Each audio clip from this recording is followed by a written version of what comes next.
నమస్తే. Telangana రాష్ట్రపతులారా, MP elections రాబోతూ ఉన్నాయి. మే 13న తెలంగాణ రాష్ట్రపతులు ఓటేయబోతూ ఉన్నారు. నాకు తెలిసి 2-3 రోజుల సమయమే ఉంది కాబట్టి దాదాపు తెలంగాణ రాష్ట్రపతులు ఎవరిని గెలిపించాలో డిసైడ్ అయినారని నేను అనుకుంటా ఉన్నా. సో అయితే కాలోజీ టీవీ అసెంబ్లీ ఎలక్షన్లో ఏ తరహాలో అయితే మార్పు కోసం బలమైన పోరాటం చేసిందో రాబోయే ఎంపీ ఎలక్షన్లో కూడా ఖచ్చితంగా ప్రజలను చైతన్యం చేయాలి, ఖచ్చితంగా మంచి నాయకుడిని ఎన్నుకోవాలి. తెలంగాణ రాష్ట్రంలో ఏం జరుగుతూ ఉంది, మార్పు కోసం తెలంగాణ సమాజం పార్టీలకు సహకరించినప్పుడు ఆ పార్టీలు నేడు అధికారంలోకి వచ్చిన కాంగ్రెస్ పార్టీ నిజంగా మార్పు దిశగా అడుగులేస్తూ ఉందా? కాంగ్రెస్ పార్టీ ఇచ్చిన 6 గ్యారెంటీలు ఎంత మేరకు అమలవుతూ ఉన్నాయి? దేశంలో భారతీయ జనతా పార్టీకి 2 సార్లు అవకాశం ఇచ్చినాం, 3వసారి కూడా ప్రధానమంత్రిగా నరేంద్ర మోదీ గారు ఉండాల్సిన అవసరం ఉందా? బీజేపీకి 3వసారి అవకాశం ఇవ్వాల్సిన అవసరం ఉందా?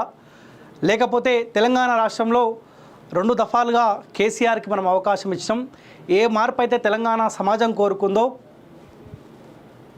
రాబోయే ఎంపీ ఎలక్షన్లో కూడా భారతీయ జనతా పార్టీ కాకుండా మార్పు ఏమన్నా కోరుకునే అవకాశం ఉంటుందన్న ఆలోచనలో భాగంగా 17 పార్లమెంట్ సెగ్మెంట్లలో కాలోజీ టీవీ టీం తిరిగే ప్రయత్నం చేసింది. పొలిటికల్ లీడర్లు, అభ్యర్థులు ఏ తరహాలో అయితే ప్రజలతో మమేకమై ఓటును అడిగే ప్రయత్నం చేస్తూ ఉన్నారో కాలోజీ టీవీ టీం కూడా అదే తరహాలో 17 పార్లమెంట్ సెగ్మెంట్లలో పబ్లిక్ ఒపీనియన్ తీసుకునే ప్రయత్నం చేసినాం, అభ్యర్థులని ఇంటర్వ్యూ చేసే ప్రయత్నం చేసినాం. సో నాకు ఇక్కడ 2 ఈక్వేషన్స్ కనిపించినాయి. మీకు అందరికీ తెలుసు, అసెంబ్లీ ఎలక్షన్లో కూడా కాలోజీ టీవీ కావచ్చు, కాలోజీ టీవీ టీం కావచ్చు, కాలోజీ టీవీ రాముగా నా బాధ్యతగా ప్రజలు ఇబ్బంది పడుతూ ఉన్నారు, మార్పు రావాల్సిన అవసరం ఉందన్న ఉద్దేశంలో భాగంగా మార్పు దిశగా ప్రజల్ని చైతన్యం చేసినాం. కేసీఆర్ కాకుండా ఆప్షన్ కాంగ్రెస్ పార్టీ అయింది కాబట్టి ఆనాడు కాంగ్రెస్ పార్టీకి ఓటేసారు, కాంగ్రెస్ పార్టీ అధికారంలోకి వచ్చింది. సో ఇప్పుడు అసెంబ్లీ ఎలక్షన్లో కేసీఆర్ పోతేనే బీఆర్ఎస్ పార్టీ రాజకీయంగా ఖతమైతేనే మన బతుకులు బాగుపడతాయని ఏ తరహాలో అయితే తెలంగాణ రాష్ట్రపతులు ఆలోచించినారో రాబోయే ఎంపీ ఎలక్షన్లో కూడా రాష్ట్రంలో ఉన్న అభ్యర్థులతోటి మాకు సంబంధం లేదు. 2 సార్లు బీజేపీకి అవకాశం ఇచ్చిన దేశంలో 3వసారి కూడా భారతీయ జనతా పార్టీ నరేంద్ర మోదీ ఉంటేనే దేశ ప్రజలు సంతోషంగా ఉండే అవకాశం ఉంటుంది, దేశానికి భద్రత రక్షణ ఉండే అవకాశం ఉంటుంది అన్న ఆలోచనలో తెలంగాణ సమాజం ఉన్నట్టు స్పష్టంగా కనిపించింది. 100లో 70 మంది మోదీ ఉండాల్సిందే. స్థానికంగా సిట్టింగ్ ఎంపీలపైన కొంత వ్యతిరేకత ఉన్నప్పటికీ కూడా మేము మోదీ కోసం భారతీయ జనతా పార్టీకి సంబంధించిన ఎంపీ అభ్యర్థికి మేము ఓటేస్తామని చెప్పి మెజార్టీ ప్రజలు కాలోజీ టీవీ తోటి షేర్ చేసుకునే ప్రయత్నం చేశారు. మీరు పబ్లిక్ ఒపీనియన్ కూడా, పబ్లిక్ బైట్స్ కూడా మీరు చూసే ఉంటారు. గత నెలలుగా కాలోజీ టీవీ రాము పార్లమెంట్ సెగ్మెంట్లో ఏ తరహాలో అయితే తిరిగినాడో పబ్లిక్ ఏమనుకుంటున్నారు, రాబోయే ఎంపీ ఎలక్షన్లో మేము తిరిగిన ఏరియాలో ఎవరు గెలవబోతూ ఉన్నారు, సో కాసేపు మీతో షేర్ చేసుకుందామన్న ఉద్దేశంలో భాగంగా చాలా రోజుల తర్వాత మేము ముందుకు వచ్చే ప్రయత్నం చేస్తూ ఉన్నా. సో ఏ పార్టీకో జోకాల్సిన అవసరం కాలోజీ టీవీకి లేదు, కాలోజీ టీవీ రాముకు అంతకుమించికి లేదు. అల్టిమేట్గా ప్రజల బతుకులలో మార్పులు రావాల్సిన అవసరం ఉంది.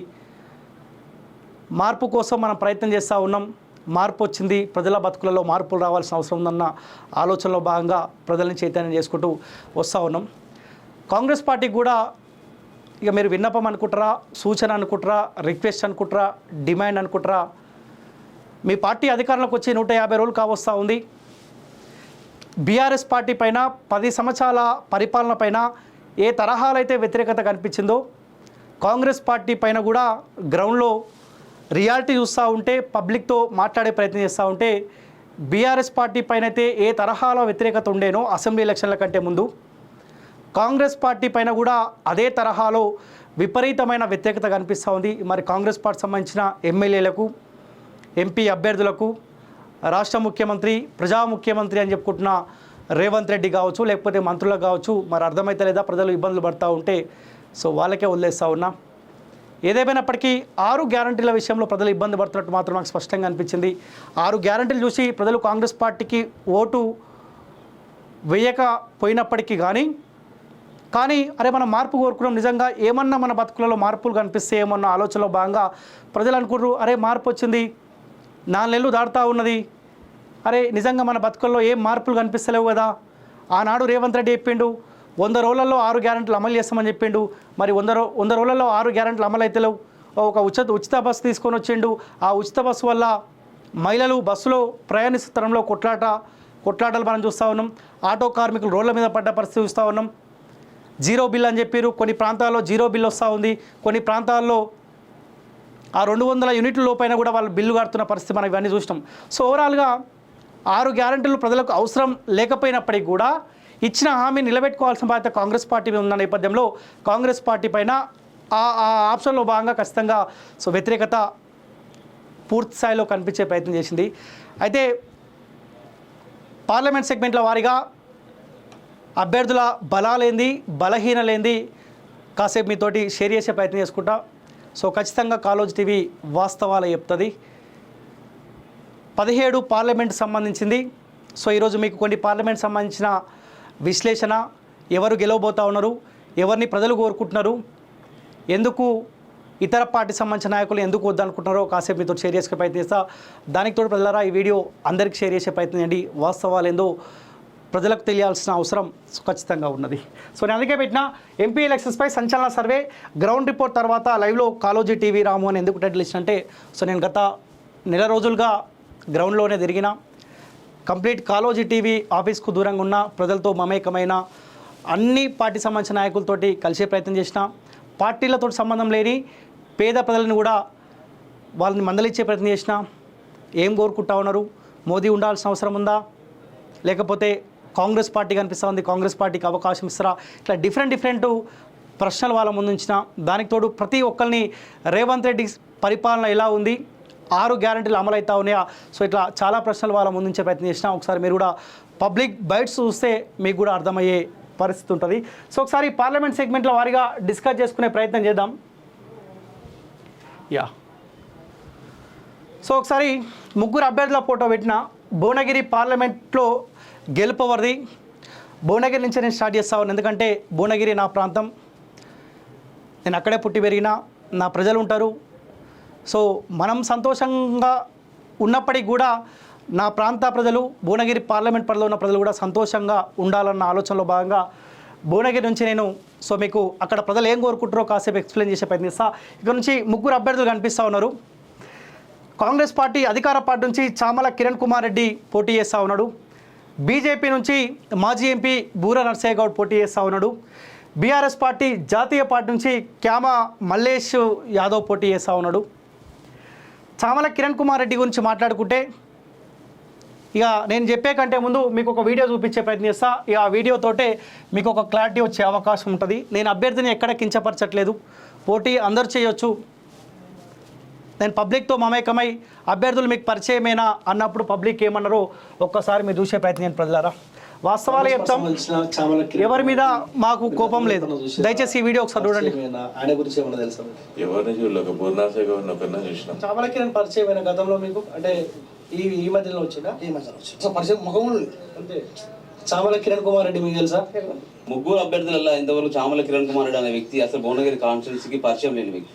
చామల కిరణ్ పరిచయం అని లేదు, నిజం చెప్పారు. ఎందుకంటే ఆయన అభ్యర్థి, కాంగ్రెస్ పార్టీ సంబంధించిన అభ్యర్థి, పరిచయమే లేదా మీకు? ఆయన ఇంతవరకు చామల కిరణ్ కుమార్ రెడ్డి అనే వ్యక్తి వచ్చేసి ఆయన టికెట్ వచ్చిన తర్వాతనే ఈ నియోజకవర్గంలోకి వచ్చిండు. ఆయన కాంగ్రెస్ పార్టీ అభ్యర్థి చామల కిరణ్ పోటీ చేస్తుండే. ఆయన ఎప్పుడు చూసాం ఆయన చూడలేదు. చామల కిరణ్, బూర నర్సయ్య, క్యామ మల్లేష్, ఎవరు తెలుసా నీకు ముగ్గురిట్లా? నాకైతే నేను పుట్టింది భువనగిరి, నేను 42 సంవత్సరాలు ఉన్నా. ఇంతవరకు దాకా ఆ కాంగ్రెస్ వ్యక్తి ఎవరో తెలియదు నాకు. చామల కిరణ్ తెలియదా? నాకు అస్సలే తెలియదు. కాంగ్రెస్ పార్టీ సంబంధించిన అభ్యర్థి చామల కిరణ్ కుమార్ రెడ్డి. అతను ఎవరో తెలియదు, అసలు ఆయన ముఖం ఎట్లుంటుందో ఇన్నేళ్ల నుంచి 14 ఏళ్ళ నుంచి ఎన్నడూ చూడలేదు ఆయన. ఇప్పుడు ఈ చామల కిరణ్ పరిచయమైనా? ఆయన అసలు ఇంతవరకు చూడలేదు సార్. నాకు 48 ఏళ్ళు వచ్చినాయి కానీ ఆయన ఇంతవరకు అయితే చూడలేదు. ఇద్దరు నాయకులు పరిచయమైనా, చామల కిరణ్, ఇంకొక మల్లేష్ అనే. చామల కిరణ్ అనేది అసలు ఎవరనేది కూడా తెలియదు. అది రేవంత్ రెడ్డి తీసుకొచ్చిన వ్యక్తి అతన్ని. చామల కిరణ్ తెలుసా మీకు? నాకు ఆయన ఎవరో తెలియదు, ఆయన అసలు అంటే తెలియదు మాకు. మీకు చామల కిరణ్ పరిచయమా కాంగ్రెస్ పార్టీ? వాళ్ళు ఎవరో తెలియదు మాకు, అసలు ఎవరు. మాకు బూర నర్సయ్య గౌడ్ తప్ప ఇక్కడ ఎవరు తెలియదు. ఆ ఇద్దరు క్యాండిడేట్ అయితే మాకు తెలియదు, నా పరిచయమే లేదు. చామల కిరణ్ మీకు ఎప్పుడన్నా మీ రామన్నపేటకు వచ్చిండా? ఎప్పుడన్నా మీ సమస్యలు తెలుసుకునే ప్రయత్నం చేసిండా? ఏ రోజున రాలేదు ఆయన, ఎవరో ఇంతవరకు పరిచయం ముఖపరిచయం లేదు.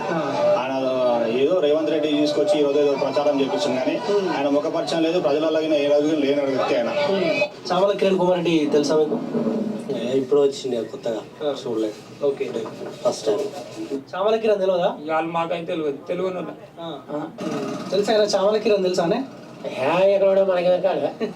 సో చాలా ఉన్నాయి. ఇక చామల కిరణ్కి ఎక్కువసేపు నేను ఇబ్బంది పెట్టదలుచుకోలే. సో వాస్తవాలు చెప్తా ఉన్నా, నేను కూడా మీడియాలో దాదాపు 4 సంవత్సరాల నుంచి మీడియాలో ఉంటా ఉన్నా. సో నేను కూడా చామల కిరణ్ కుమార్ రెడ్డి ఆయన పేరు రీసెంట్గానే వింటా ఉన్నా. నాకే పరిచయం లేదంటే ఇక భువనగిరి పార్లమెంట్ పరిధిలో ఉన్న ప్రజలకు ఆయన పరిచయం ఉంటాడని నేను అనుకోను. సో రేవంత్ రెడ్డికి సన్నిహితుడు, దగ్గరి వ్యక్తి కాబట్టి ఆ కోటాలో టికెట్ వచ్చిందని నేను అనుకుంటా ఉన్నా. దానికి తోడు చాలామంది ప్రజలు ఏమంటా ఉన్నారంటే, సో కోమటిరెడ్డి బ్రదర్స్ ఎవరైతే ఉన్నారో, సో వాళ్ళు చెప్పినట్టే ఉమ్మడి నల్గొండ జిల్లాని వాళ్ళు వెళ్తూ ఉన్నారు, వాళ్ళ హ్యాండ్ ఓవర్లో ఉన్నది. సో ఈ అన్నదమ్ములకి ఇద్దరికి చెక్ పెట్టాలంటే చామల కిరణ్ అక్కడి నుంచి గెలిస్తే అన్నదమ్ములకి ఇద్దరికి చెక్ పెట్టే అవకాశం ఉంటున్న ఆలోచనలో భాగంగా రేవంత్ రెడ్డి చామల కిరణ్ కుమార్ రెడ్డిని రంగంలోకి దించినట్టు తెలుస్తుంది. సో ఏదేమైనప్పటికీ నాకున్న అంచనా, కోమటిరెడ్డి బ్రదర్స్ అన్నదమ్ములు ఎవరైతే ఉన్నారో పొరపాటున కూడా చామల కిరణ్ కుమార్ రెడ్డి గెలవాలని వాళ్ళైతే కోరుకోరు. నాకున్న అంచనా అండ్ ఆలోచన.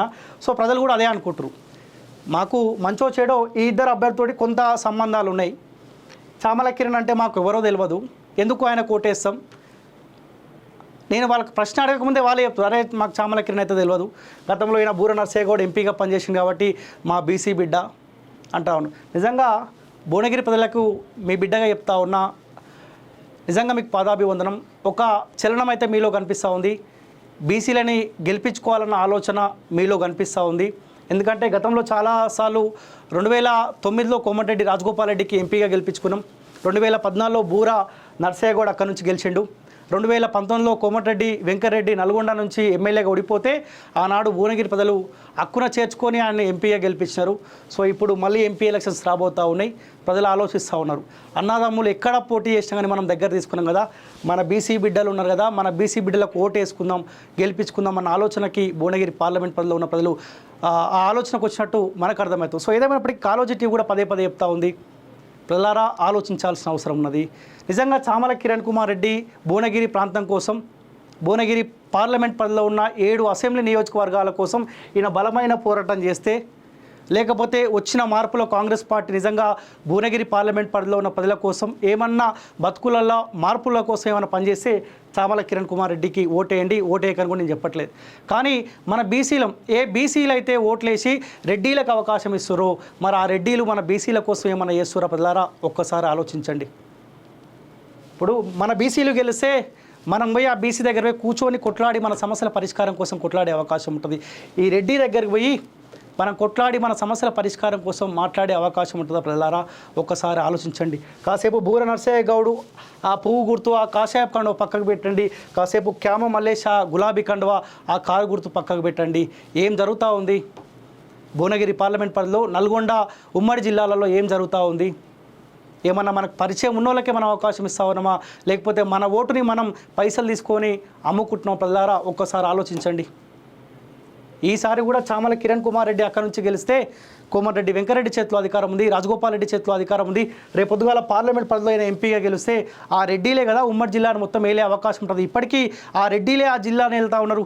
ఏ ఎమ్మెల్యేకైనా మన బీసీ ఎమ్మెల్యేకో లేకపోతే ఎస్సీ ఎమ్మెల్యేకో వాళ్ళు కొట్లాడి మన సమస్యల పరిష్కారం కోసం ఏదన్నా పరిష్కారం చూపించే అవకాశం కనిపిస్తూ ఉందా? వీళ్ళు పోవాలి, మళ్ళీ కోమటిరెడ్డి ఇంటి దగ్గరికి పోవాలి, రాజగోపాల్ రెడ్డి దగ్గర, కోమటిరెడ్డి వెంకటరెడ్డి దగ్గర ఊడియం చేయాల్సిన పరిస్థితి. రేపు పొద్దున చామల కిరణ్ రెడ్డి గెలిస్తే కూడా మనం కూడా పోయి ఆయన కింద ఊడియం చేయాల్సిన పరిస్థితి ఉంటుంది. ప్రజలారా కులాల గురించి మాట్లాడుకోవడం కాస్త సిగ్గు అనిపిస్తుంది, కానీ తప్పట్లే. ఎందుకంటే మన బీసీలు మోసపోతూ ఉన్నారు. అరే మెజార్టీ ఓటర్లు మనం ఉన్నాం, మనం ఓటేసుకొని మన నాయకుని గెలిపించుకుందాం. ఎందుకు ఇంకా ఆలోచన వస్తలేదు ప్రజలారా? ఇంకా మనం మారాల్సిన అవసరం ఉన్నది. మారకపోతే వీళ్ళే అధికారాన్ని ఏలే అవకాశం ఉంటుంది. నాకు చామల కిరణ్ పైన ఎటువంటి వ్యక్తిగతంగా కోపం లేదు. నేను ఒక బీసీగా ఆలోచిస్తా ఉన్నా. మీ రెడ్లు ఎట్లయితే నీ రేవంత్ రెడ్డి, నీ కోమరెడ్డి వెంకరెడ్డి, నీ రాజగోపాల్ రెడ్డి, నా కిరణ్ రెడ్డి గెలవాలని ఎట్లయితే కోరుకుంటుండో నేను కూడా కోరుకుంటా ఉన్నా. కాసేపు కాలోజీ టీవీ రాముని పక్కకు పెట్టండి, అరే వీడు జర్నలిస్ట్ ఇట్నే మాట్లాడతా అంటే నేను ఇట్లనే మాట్లాడతా. నా బీసీల కోసం, నా బీసీలు రాజకీయంగా చట్టసభలో ఉండాలి కాబట్టి ఒక బీసీగా నా బీసీ గెలవాలనే కోరుకుంటా. నీ కులం నా రెడ్డి ఉండాలి చట్టసభలో అనుకున్నప్పుడు నేను కూడా అనుకుంటా కదా, అరే నా బీసీ చట్టసభలో ఉండాలని కోరుకుంటాను కదా. చలో నా ఇద్దరు బీసీలు ఉన్నారు, నా బీసీలకు రిక్వెస్ట్ చేస్తూ ఉన్నా, ఎవరైతే గెలవబోతా ఉన్నారో ఆ బీసీకి ఓటేపించి చట్టసభల్లోకి పంపించండి. ఏ బీసీ అయితే రేపు పొద్దుగాల గెలిచాడో ఆ బీసీ మన సమస్యల పరిష్కారం కోసం కొట్లాడకపోతే కాలోజీ టీవీ రాము బాధ్యత తీసుకుంటాడు, కాలోజీ టీవీ టీం బాధ్యత తీసుకుంటుంది. మీరు అనుకుంటూ సరే మొన్న కూడా కాలోజీ టీవీ రాము భువనగిరి ప్రాంతంలో అసెంబ్లీ ఎలక్షన్ల కంటే ముందు తిరిగి ఎవరైతే గెలవబోతా ఉండో సో వాళ్ళు మన సమస్యల పరిష్కారం కోసం పరిష్కారం చూపకపోతే ఆనాడు మాట్లాడుతూ ఉన్నావు కదా, ఎందుకు మాట్లాడలే అంటే కొంత టైం ఇవ్వాలన్న ఆలోచన. ఖచ్చితంగా భువనగిరి అసెంబ్లీ నియోజకవర్గంలో ఖచ్చితంగా తిరుగుతా. ఏ హామీ అయితే ఆనాడు ప్రజలకు ఇచ్చినో మార్పు రావాలి, పైల శేఖర్ రెడ్డికి ఓటేయొద్దు అని ఆనాడు ఏ నినాదం అయితే తీసుకొని పోయినో ఆ మార్పు దిశగా కాంగ్రెస్ పార్టీ ఎమ్మెల్యే పనిచేయకపోతే ఖచ్చితంగా మరో పోరాటం చేస్తా. బలమైన హామీ ఇస్తా ఉన్నా, ఎందుకంటే నా ప్రాంతం అది, నా ప్రజలు ఇబ్బంది పడతా ఉంటే నేనెందుకు కూకుంటా. కాంగ్రెస్ పార్టీ అభ్యర్థిని కాంగ్రెస్ పార్టీ చూసి ఓటేయలే, ఆనాడు మార్పు రావాలి, ఆప్షన్ కాంగ్రెస్ పార్టీ అయింది కాబట్టి కాంగ్రెస్ పార్టీకి ఓటేసారు. సరే ఎవరెంత మేరకు మెయిల్ చేస్తారు టైం చూసుకొని అవన్నీ మాట్లాడే ప్రయత్నం చేస్తా. సో ఏదేమైనప్పటికీ ఓపెన్గా చెప్తా ఉన్నాం, చామల కిరణ్ కుమార్ రెడ్డి మీకు పరిచయం ఉంటే మీ సమస్యల పరిష్కారం కోసం ఆయన ఏమైనా పోరాటం చేస్తే చామల కిరణ్కు ఓటేయండి. లేదు అనుకుంటే అరే మన బీసీని గెలిపించుకుందాం, నేను ఒక బీసీని, నా బీసీ ఉండాలన్న ఆలోచన మీలో వచ్చినప్పుడు ఇద్దరు బీసీలలో ఏ బీసీ అయితే గెలవబోతా ఉండో ఆ బీసీకి ఓటేయండి. అరే నేను చెప్తలేను, ప్రజలు చెప్తా ఉన్నారు, చామల కిరణ్ అంటే ఎవరో తెలియదని చెప్పి ప్రజలు చెప్తా ఉన్నారు. ఇక చాలామందితో మాట్లాడుతూ ఉంటే మోదీ వేవ్ అయితే స్పష్టంగా అనిపించింది భువనగిరి పార్లమెంట్ పరిధిలో. కొంతమంది బూర నర్సయ్య గౌడ్ మాకు వద్దు అనుకున్న వాళ్ళు కూడా అరే మోదీ ఉండాలి కాబట్టి మోదీ కోసం అన్న బూర నర్సయ్య గౌడ్కు ఓటేసమని చెప్పి మెజార్టీ ప్రజలు చెప్పారు. బీసీ కోణంలో ఆలోచిస్తూ ఉన్నారు. అరే ఆయన డాక్టర్ ఉద్యమకాడు, తెలంగాణ రాష్ట్రం కోసం కొట్లాడిండు, నిమ్స్ బీబీనగర్లో అయితే ఎయిమ్స్ ఉందో దానికోసం కొట్లాడిండు, ఆయన ఎంపీగా పనిచేసినప్పుడు కొన్ని డెవలప్మెంట్ కార్యక్రమాలు చేసి అని చెప్పి చాలామంది అంటూ ఉన్నారు. సో ఏదేమైనప్పటికీ ఇక్కడ బీఆర్ఎస్ పార్టీ అభ్యర్థి ఆయన అనుకున్న స్థాయిలో ప్రచారం చేయకపోవడం వల్ల ఈయన థర్డ్ ప్లేస్లో ఉండే అవకాశం ఉంటుంది. సో ఎక్కువ శాతం బూర నర్సయ్య గౌడ్ ఇక్కడ నుంచి గెలిచే అవకాశం నాకు స్పష్టంగా అనిపించింది. గెలిపించాలని కూడా భువనగిరి పార్లమెంట్ పరిధిలో ఉన్న ప్రజలకి రిక్వెస్ట్ చేస్తూ ఉన్నాను. నేను బాధ్యత తీసుకుంటా. రేపు పొద్దుగాల బూర నర్సయ్య గౌడ్ గెలిచిన తర్వాత ఆయన ఇచ్చిన హామీలు కనుక అమలు చేయకపోతే ఆ బాధ్యత కాలోజీ టీవీ రాము మీ భువనగిరి బిడ్డగా నేను బాధ్యత వహిస్తా అని చెప్తా ఉన్నా. దయచేసి మన బీసీకే ఓటేయండి. నేను ఓన్లీ పొలిటికల్ రెడ్డిల గురించే మాట్లాడుతూ ఉన్నా. రెడ్డి ప్రజలు పార్టీతో సంబంధం లేని రెడ్డిల గురించి మాట్లాడలే. రెడ్డిలు అంటే అందరూ ఉన్నోళ్ళు ఏం లేరు, పేద రెడ్డిలు కూడా ఉన్నారు. పాపం వాళ్ళకు కూడా తెలుసు, ఏనాడైనా పేద రెడ్డిలను పట్టించుకోరా ఈ రెడ్డిలు, ఆ పరిస్థితి కనిపిస్తలేదు కదా. సో ప్రజలారా మీ బిడ్డగా చెప్తా ఉన్నా, బీసీని గెలిపించుకోండి. ఏ బీసీ అయితే గెలవబోతా ఉండో దయచేసి ఆ బీసీకి వన్ సైడ్ ఓటేసి గెలిపిస్తారని కూడా రిక్వెస్ట్ చేస్తా ఉన్నా. సో ఖచ్చితంగా నా ప్రాంతం కోసం బాజాప్తా కొట్లాడతాం. సో ఇది భువనగిరి పార్లమెంట్ సంబంధించి నిజామాబాద్ పార్లమెంట్లో గెలుపు ఎవరిది? కాంగ్రెస్ పార్టీ నుంచి జీవన్ రెడ్డి పోటీ చేస్తూ ఉండు. సో ఇప్పటికైనా 11 సార్లనేమో పోటీ చేసినట్ట, ఎంపీగా, ఎమ్మెల్సీగా, ఎమ్మెల్యేగా. సో అవకాశం వచ్చినప్పుడల్లా ఇదే నా చివరి ఎన్నిక అని చెప్పుకుంటూ సో జీవన్ రెడ్డి పోటీ చేసుకుంటూ వస్తూ ఉండంట. Bajireddy Govardhan BRS party, Dharmapuri Arvind Bharatiya Janata party నుంచి సిట్టింగ్ ఎంపీగా ఉన్నాడు, ఆయన పోటీ చేస్తూ ఉండు. సో ఏదేమైనప్పటికీ ఎక్కడ చూసినా బీఆర్ఎస్ పార్టీ థర్డ్ ప్లేస్లో కనిపిస్తూ ఉంది. వాళ్ళు కూడా డిసైడ్ అయిపోయినారు, అదే మోదీ వేవ్ కనిపిస్తూ ఉంది, అభ్యర్థుల వేవ్ కనిపిస్తూ ఉంది, మేము పుసుకున్న పైసలు ఖర్చు పెట్టినా కానీ అనవసరంగా పైసలు బొక్క సైలెంట్గా ఉండడమే బెస్ట్ అన్న ఆలోచనలకు వాళ్ళు వచ్చారు. వాళ్ళు కూడా సో ఎక్కడైనా బీఆర్ఎస్ పార్టీ థర్డ్ ప్లేస్ వచ్చే అవకాశం కనిపిస్తుంది. సో ఇక్కడ ధర్మపురి అరవింద్ 2019లో ఏ పసుపు బోర్డు అయితే బాండ్ పేపర్ రాసి గెలిచిండో ఆ పసుపు బోర్డు తీసుకొచ్చిండు. ఆ పసుపు బోర్డు తీసుకురావడం వల్ల ఏ రైతులైతే లబ్ధి పొందుతూ ఉన్నారో, పసుపుకు ఒక గిట్టుబాటు ధర వచ్చిందో ఆ రైతులు అంటూ ఉన్నారు, ఆనాడు హామీ ఇచ్చిండు, పసుపు బోర్డు తీసుకొని వచ్చిండు, మేము ధర్మపురి అరవింద్కు ఓటేస్తాం, నరేంద్ర మోదీకి ఓటేస్తామని చెప్పి సో ఒక బలమైన నమ్మకంతో వాళ్ళు ఉన్నారు. వాస్తవాలు చెప్పాలంటే ధర్మపురి అరవింద్ అలా ఫౌండేషన్ ద్వారా ధర్మపురి అరవింద్ వాళ్ళ సతీమణి ఇద్దరు కలిసి వందలాది కుటుంబాలకి హార్ట్ ఆపరేషన్స్ కావచ్చు, లేకపోతే ఆ పార్టీ కార్యకర్తలకు ఎవరైనా ఫంక్షన్స్ ఉంటే ఆర్థికంగా ఆదుకోవడం, కార్యకర్త చనిపోతే ఆ కుటుంబానికి అండగా ఉండడం, ఆర్థికంగా హెల్ప్ చేసే ప్రయత్నం చేయడం చాలా కుటుంబాలకు. నేను కూడా ఏ ధర్మపురి అరవింద్ ఫౌండేషన్ ద్వారా లబ్ధి పొందిన వాళ్ళు, చిన్నపిల్లలకు ఆపరేషన్లు ఏ ఫౌండేషన్ అయితే చేయించిందో నేను వెళ్ళిన అరే నిజమేనా చేపిస్తురా, లేకపోతే వీళ్ళు రాజకీయంగా లబ్ధి కోసం మేము హార్ట్ సర్జరీ చేయించాం, ఆర్థికంగా అండగా ఉన్నాం చెప్పుకుంటామని చెప్పి నేను చాలామంది కుటుంబాలకు టచ్ చేసే ప్రయత్నం చేసిన, మందలిచ్చే ప్రయత్నం చేసిన. చాలామంది అంటా ఉన్నారు, అరే మా కన్న కొడుకు లెక్క మేము ఇబ్బందులో ఉంటే హాస్పిటల్లో మాట్లాడి మాకు కొంత బిల్లు తగ్గించే ప్రయత్నం చేశారు, మా పిల్లలకు ఆపరేషన్ చేయించారు ధర్మపురి అరవింద్ ఫౌండేషన్ చెప్పి చాలామంది సంతోషపడతా ఉన్నారు. వాళ్ళు అనుకుంటారు, అరే నా ఇంట్లో నా పిల్లలు సంతోషంగా ఉన్నారు, రేపొద్దుగాల ఇంకే కుటుంబమైన ఇబ్బంది పడితే ధర్మపురి అరవింద్ లాంటోడు చట్టసభల్లో ఉంటే, ఎంపీగా ఉంటే ఏ కుటుంబాలు అయితే ఇబ్బంది పడే అవకాశం ఉంటుందో ఆ కుటుంబాలకు ధర్మపురి అరవింద్ అండగా ఉంటాడు, ఆయనను గెలిపించుకోవాలని చెప్పి వాళ్ళు పిలుపునిస్తూ ఉన్నారు. ఈ జీవన్ రెడ్డి అధికార పార్టీ అయిన ఎమ్మెల్సీగా ఉన్నాడు. ఈయన జగిత్యాలలో కొంత ఈయనకు ఎడ్జ్ కనిపిస్తూ ఉంది. జగిత్యాల, కోరుట్ల ఈ ప్రాంతంలో ఈయన కొంత ఎడ్జ్ కనిపిస్తూ ఉంది. అరే ఒక సామాన్యులాగా తిరుగుతూ ఉంటాడు, పిలిచినా పిలవకున్న ప్రతి కార్యక్రమానికి వస్తూ ఉంటాడు అని చెప్పి కొంతమంది సానుభూతి. మొన్న జగిత్యాల నుంచి ఓడిపోయింది కాబట్టి అరే మా అన్న మేము ఓటేసుకుంటామని చెప్పి కొంతమంది అంటా ఉన్నారు. కొంత జగిత్యాల, కోరుట్లో ఈయనకు బలం కనిపించినప్పటికీ కూడా అక్కడ కూడా మోదీ వేవ్ కనిపిస్తూ ఉంది. ఏ కోరుట్ల, జగిత్యాల్లో జీవన్ రెడ్డి వైపు వాళ్ళు ఆలోచిస్తున్నప్పటికీ కూడా కానీ సెంట్రల్లో మోదీ ఉండాలి, బీజేపీ ఉండాలంటే మేము ఇక్కడ సిట్టింగ్ ఎంపీ అయిన ధర్మపురి అరవింద్కు ఓటేయాలన్న ఆలోచనలో వాళ్ళు ఉన్నారు. ఈ ఆప్షన్లో ఇక్కడ ధర్మపురి అరవింద్ 2019లో వచ్చిన మెజార్టీ కంటే ఎక్కువ ఈసారి వచ్చే అవకాశం. 2019లో మోదీ వేవ్ ఇంత లేదు. ధర్మపురి అరవింద్ పైన మంచి ఒపీనియన్ ఉన్నవాళ్ళు అరవింద్కే ఓటేస్తారు.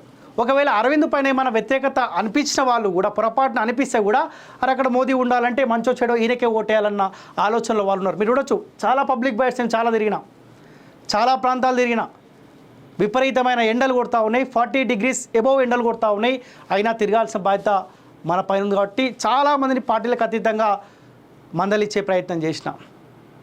వాళ్ళు అంటా ఉన్నారు, ధర్మపురి అరవింద్ మా సిట్టింగ్ ఎంపీ మళ్ళీ ఉండాల్సిందే, ఈసారి మోదీ కోసం ధర్మపురి అరవింద్ కోసం మేము ఓటేసుకుంటాం, గెలిపించుకుంటాం అన్న ఒక నినాదం వాళ్ళు కనిపించింది. ఇంకోటి ఆ నిజామాబాదు ఆ ప్రాంతం మొత్తం బీజేపీ వేవ్ ఎక్కువ ఉంటుంది. 2019లోనే ఏం వేవ్ లేనప్పుడే అక్కడ అరవింద్కి అవకాశం ఇచ్చిందంటే ఈసారి మోదీ వేవ్ బలంగా కనిపిస్తుంది కాబట్టి ధర్మపురి అరవింద్ నిజామాబాద్ నుంచి 100% గెలవబోతూ ఉండు. బీఆర్ఎస్ పార్టీ అయినా ఇక్కడ థర్డ్ ప్లేస్ ఉంటాడు. ఇక బీఆర్ఎస్ పార్టీ గురించి ఎంత తక్కువ మాట్లాడుకుంటే అంత మంచిది. నిజామాబాద్ నుంచి ధర్మపురి అరవింద్ 100% గెలవబోతూ ఉండు. 2019 కంటే ఎక్కువనే మెజార్టీ వచ్చే అవకాశం ఉన్నది. కరీంనగర్ పార్లమెంట్లో గెలుపవరిది. వెలిశాల రాజేంద్రరావు కాంగ్రెస్ పార్టీ నుంచి పోటీ చేస్తూ ఉన్నాడు. వినోద్ కుమార్ బీఆర్ఎస్ పార్టీ నుంచి పోటీ చేస్తూ ఉన్నాడు. Bandi Sanjay Kumar sitting MP Bharatiya Janata party నుంచి పోటీ చేస్తూ ఉన్నాడు. కాంగ్రెస్ పార్టీ అధికారంలో ఉన్న పార్టీ అభ్యర్థిని పెట్టడానికి ఆలోచించారు, 100 రోజులు ఆలోచించారు వాళ్ళు. అరే బండి సంజయ్ని ఢీ కొట్టాలంటే బలమైన నాయకుడు ఉండాలి, ఆర్థికంగా బలంగా ఉండాలి, ఆయన ఢీ కొట్టగలాలి అని ఆలోచించారు. ఈ ఆఖరికి ఎవరిని పెట్టినా కానీ బండి సంజయ్ గెలిచే అవకాశం ఉంటుంది. ఎవరికో ఒకరు టికెట్ ఇచ్చి పడేయరని చెప్తే ఇక చివరి నిమిషంలో ఈ వెలిశాల రాజేంద్రరావుకు టికెట్ ఇచ్చారు. ఈయన కూడా ఎవరికి తెలియదు గ్రౌండ్లో. వెలిశాల రాజేంద్రరావు గ్రౌండ్లో ఎవరికి తెలియదు. ఇక వినోద్ కుమారు మాజీ ఎంపీ 2014లో ఎంపీగా గెలిచిండు. ఈ పార్టీ గురించి ఎవరు ఆలోచిస్తలేరు. అరే అయిపోయిన పార్టీకి మనం ఎందుకు సపోర్ట్ చేయాలి, ఇప్పుడు ఈయనను గెలిపిస్తే ఈయన ఏమైనా చేసే అవకాశం ఉంటుందా, ఈయనకు ఓటు వేయడం వల్ల మా ఓటు వేస్ట్ అవుతూ ఉంది కదా అన్న ఆలోచనలో వాళ్ళు ఉన్నారు. ఇక బండి సంజయ్ కుమార్ గురించి మాట్లాడుకుంటే నేను చాలా పార్లమెంట్ సెగ్మెంట్లలో తిరుగుతూ ఉంటే కొంత అభ్యర్థి పైన వ్యతిరేకత కనిపించింది. మోదీ కోసం బీజేపీకి ఓటని చెప్పారు. కానీ కరీంనగర్ పార్లమెంట్ పరిధిలో కాస్త డిఫరెంట్ నినాదం కనిపించింది. నరేంద్ర మోదీ ఉండాల్సిందే, కరీంనగర్లో భారతీయ జనతా పార్టీ ఎంపీ అభ్యర్థి బండి సంజయ్ కుమార్ మా ఎంపీగా ఉండాల్సిందే. నేను ఒక గ్రౌండ్లో 100 మందితోటి మందలిచ్చే మాట్లాడే ప్రయత్నం చేస్తే 100 మందిలో ఒక్కరు కాంగ్రెస్ పార్టీకి ఓటేస్తామని చెప్పారు, ఒక్కరు బీఆర్ఎస్ పార్టీకి ఓటేస్తామని చెప్పారు. దాదాపు 98 మంది మా బండి సంజయ్ కుమార్ ఉండాల్సిందే, దేశంలో నరేంద్ర మోదీ ఉండాల్సిందే ఆయన చేసిపోవటం అంతా ఇంత కాదు, ఒక కార్యకర్త స్థాయి నుంచి భారతీయ జనతా పార్టీని అధికారం దిశగా ఆయన తీసుకెళ్తా ఉంటే పార్టీ అధ్యక్ష హోదా నుంచి ఆయన తప్పించిందని చెప్పి కొంత బాధపడుతూనే సో ఖచ్చితంగా ఆయన గెలిపించుకుంటాం అన్న ఆలోచనలో కరీంనగర్ పార్లమెంట్ పరిధిలో ఉన్న ప్రజలు ఉన్నారు. మీరు రాసి పెట్టుకోండి, బండి సంజయ్ కుమార్ గారు 2019లో ఏ మెజార్టీ అయితే వచ్చిందో రేపు జరగబోయే ఎంపీ ఎలక్షన్లో దానికి డబల్ ఆర్ త్రిబుల్ మెజార్టీ కూడా వచ్చే అవకాశం ఉంటుంది. ఎవరు ఊహించారు? ఎందుకంటే ఆ కరీంనగర్ ప్రాంతంలో అంత వేవ్ కనిపిస్తుంది. అరే వ్యక్తిగతంగా ఎంత మంచి పేరు ఉందంటే నాకు అనిపించింది, అరే నాయకుడు అంటే బండి సంజయ్ కుమార్ లాగా ఉండాలి కదా, ఒక లీడర్ అంటే ఈ తరహాలో ఉండాలి కదా. నిజంగా చాలామంది రాజకీయ నాయకులు బండి సంజయ్ కుమార్ని చూసి నేర్చుకోవాలి, చాలా నేర్చుకోవాలి. కడుపు నిండా మాట్లాడతాడు, ఎవరినైనా సరే చిన్న పెద్ద అనేముండదు, అన్న దిగకుండా మాట్లాడతాడు, ఎవరినైనా అన్న అంటాడు. ఏ కార్యకర్తకి ఇబ్బంది వచ్చినా ఇమీడియట్లీ అక్కడ వాలిపోతాడు. నేను 2-3 సార్లు ఆయనతో మాట్లాడే ప్రయత్నం చేసిన, ఆయనకంటే నా ఏజ్ చాలా చిన్న, అయినా రామన్న రామన్న అని మాట్లాడతాడు. కరీంనగర్ ప్రాంత ప్రజలు ఆలోచించాలి. రేపొద్దుగాల వినోద్ కుమార్ గెలిస్తే, రేపొద్దుగాల రాజేంద్రరావు గెలిస్తే, బండి సంజయ్ కుమార్ ఏ ప్రేమతోటైతే మనల్ని రిసీవ్ చేసుకొని మనల్ని మందలిచ్చే ప్రయత్నం చేస్తాడో, ప్రేమతో మాట్లాడతాడో, బండి సంజయ్ కుమార్ చూపించే ప్రేమ ఈ ఇద్దరు విలమ నేతల దగ్గర దొరికే అవకాశం ఉంటుందా ఒక్కసారి ఆలోచించండి. దానికి తోడు కరీంనగర్ పార్లమెంట్ పరిధిలో మీరు బండి సంజయ్ కుమార్ గారిని గెలిపిస్తే ఆయన పార్లమెంట్ మీ పార్లమెంట్ పరిధికే పరిమితం కాడు. తెలంగాణ రాష్ట్ర వ్యాప్తంగా ఎవరికి ఇబ్బంది వచ్చినా, ఏ కార్యకర్తకి ఇబ్బంది వచ్చినా, ఏ పేదోడికి ఇబ్బంది వచ్చినా కానీ ఇమీడియట్లీ అక్కడ వాలిపోయి ఆ ప్రజలకు అండగా ఉండి గవర్నమెంట్ని నిలదీసి కొట్లాడే బాధ్యత బండి సంజయ్ కుమార్ తీసుకుంటాడు. ప్రజలారా, నా వ్యక్తిగతంగా రిక్వెస్ట్ చేస్తూ ఉన్నా, ఇలాంటి వ్యక్తులు అరుదుగా కనిపిస్తారు. బండి సంజయ్ కుమార్ లాంటి వాళ్ళు, ఇలాంటి వాళ్ళని మీరు కాపాడుకోవాలి, గెలిపించుకోవాలి. పొరపాటున మీరు ఒకవేళ తప్పు చేద్దాం అనుకున్నారనుకో, తెలంగాణ రాష్ట్రమే తప్పులో పడుతుంది. మీరు గెలిపించుకోవడం వల్ల, మీ బిడ్డను మీరు కాపాడుకోవడం వల్ల, మీ బండి సంజయ్ కుమార్కి మీరు ఓటేసి గెలిపించుకోవడం వల్ల రాష్ట్ర వ్యాప్తంగా ప్రజలకు మీరు మేలు చేసిన వాళ్ళు అవుతారు. మాకు ఏ ఇబ్బంది వచ్చినా, మాలాంటి గొంతుకలకు ఏమి ఇబ్బంది వచ్చినా కానీ ఇమీడియట్లీ మాకు ఒక భరోసా కల్పించే నాయకుడు బండి సంజయ్ కుమార్. దయచేసి ఓపెన్గా చెప్తా ఉన్నా, బండి సంజయ్ కుమార్ని బంపర్ మెజార్టీతో గెలిపించే ప్రయత్నం చేయండి. ఆయన పైన విపరీతమైన కుట్ర జరుగుతూ ఉంది. 75 మంది ఒక టీమ్గా ఫామ్ అయ్యి బండి సంజయ్ కుమార్ని ఓడగొట్టాలనే ప్రయత్నం జరుగుతూ ఉందంట. ప్రజలారా, ఇవన్నీ మీరు తిప్పికొట్టాల్సిన అవసరం ఉంది. ఆ బిడ్డను కాపాడుకోండి. బీజేపీ కావచ్చుగాక, భారతీయ జనతా పార్టీ కావచ్చుగాక, కమలం పువ్వు సంబంధించిన అభ్యర్థి కావచ్చుగాక, కాసేపు పార్టీలను పక్కకు పెట్టండి, మీ బిడ్డను కాపాడుకోండి, మీ బిడ్డని చట్టసభలకు పంపించండి. మీ ప్రాంతం డెవలప్మెంట్ అయ్యే అవకాశం ఉంటుంది. రేపొద్దుగాల కాంగ్రెస్ పార్టీ 6 గ్యారెంటీలు ఇచ్చి అమలు చేయకపోతే తెలంగాణ రాష్ట్ర వ్యాప్తంగా తిరిగి కొట్లాడే బాధ్యత బండి సంజయ్ కుమార్ తీసుకుంటాడు. సో ఖచ్చితంగా బండి సంజయ్ కుమార్ కరీంనగర్ పార్లమెంటు పరిధి నుంచి ఈయన గెలిచే అవకాశం ఉంటుంది. ఈయన ఎక్కువ ఎవరికి పరిచయం లేదు. ఇక కనుమరుగైపోయిన పార్టీకి ఓటేస్తామన్న ఆలోచనలో ప్రజలు లేరు. మహబూబ్నగర్ పార్లమెంట్ సంబంధించి వంశీచంద్ రెడ్డి కాంగ్రెస్ పార్టీ నుంచి కనిపిస్తూ ఉన్నారు. డీకే అరుణ భారతీయ జనతా పార్టీ నుంచి, మన్నే శ్రీనివాస్ రెడ్డి బీఆర్ఎస్ పార్టీ నుంచి. పాపం ఈయనకు వ్యక్తిగతంగా మన్నే శ్రీనివాస్ రెడ్డికి మంచి పేరే ఉంది, కానీ శ్రీనివాస్ గౌడ్ నుంచి పూర్తి స్థాయిలో సపోర్ట్ రాకపోవడం వల్ల సో ఈ మన్నే శ్రీనివాస్ రెడ్డి పబ్లిక్లో ఎక్కువ ఉండకపోవడం, లేకపోతే నేను ఒక అడుగు ముందుకేసి ప్రజల్లోకి మమేకమైదామన్న ప్రయత్నం చేసినప్పుడు సో శ్రీనివాస్ గౌడ్ని ఆపే ప్రయత్నం చేయడం, సో ఇలాంటి ప్రయత్నాలు జరిగినాయంట. సో ఇక్కడ కూడా బీఆర్ఎస్ పార్టీ థర్డ్ ప్లేసే. వ్యక్తిగతంగా నాకు మంచి పేరు ఉన్నప్పటికీ కూడా ఆ పార్టీకి ఓటేస్తే మనకేం జరుగుతుందన్న ఆలోచనలు ప్రజలు ఉన్నారు. సో పోటీ ఏదేమైనప్పటికీ రాష్ట్ర వ్యాప్తంగా కాంగ్రెస్ వర్సెస్ బీజేపీగా అనిపిస్తూ ఉంది. సో ఇక్కడ కూడా నేను కూడా కొన్ని ప్రాంతాలు తిరిగే ప్రయత్నం చేసినాం. డీకే అరుణ సో 2019లో కూడా అక్కడి నుంచి పోటీ చేసి దాదాపు 2 లక్షల పైచిలకి మాకు ఓట్లు పడ్డాయి. వంశీచంద్ రెడ్డి సో ఇక్కడ రేవంత్ రెడ్డి ఇలాకా కాబట్టి, మహబూబ్నగర్ కొడంగల్ వాసి రేవంత్ రెడ్డి కాబట్టి సో ఇక్కడ రేవంత్ రెడ్డి ఎక్కువ ఫోకస్ చేసే అవకాశం ఉంటుంది. ఒకవేళ వంశీచంద్ రెడ్డి ఓడిపోతే రేవంత్ రెడ్డి ఓడిపోయినట్టు కాబట్టి రేవంత్ రెడ్డి పూర్తి స్థాయిలో ఫోకస్ చేసినట్టు తెలుస్తూ ఉంది. అంత ఈజీగా ఇక్కడ మహబూబ్నగర్ సంబంధించిన ఈ ఎన్నికను అంత ఈజీగా తీసుకునే అవకాశం ఉండదు. సో దానికి తోడు ఇక్కడ కూడా మోదీ వేవ్ కనిపిస్తూ ఉంది. గతంలో ఈమె మహబూబ్నగర్ సంబంధించిన అక్కడ సంబంధించిన ఆమెనే కాబట్టి ఆమె చేసిన సేవలు కావచ్చు, లేకపోతే వాళ్ళ కుటుంబం నుంచి వచ్చిన సేవలు కావచ్చు, అవన్నీ దృష్టిలో పెట్టుకొని అరే మా ప్రాంతానికి సంబంధించిన ఆమె కదా, అవకాశం ఇద్దాము. సో వ్యక్తిగతంగా ఈమెకు మంచి పేరు ఉన్నది, దానికి తోడు మోదీ వేవ్ కనిపిస్తూ ఉంది కాబట్టి సో డీకే అరుణకు కూడా కొంత అవకాశం ఇక్కడ నుంచి కనిపిస్తూ ఉంది. ఏదేమైనప్పటికీ కాంగ్రెస్ వర్సెస్ బీజేపీగా పోటీ కనిపిస్తూ ఉంది. ఇప్పుడున్న వేవ్ కంటే కాస్త కొంత వేవ్ కనిపించింది అనుకో, సో ఖచ్చితంగా ఇక్కడ నుంచి డీకే అరుణ కూడా బయటపడే అవకాశం ఖచ్చితంగా కనిపిస్తూ ఉంది.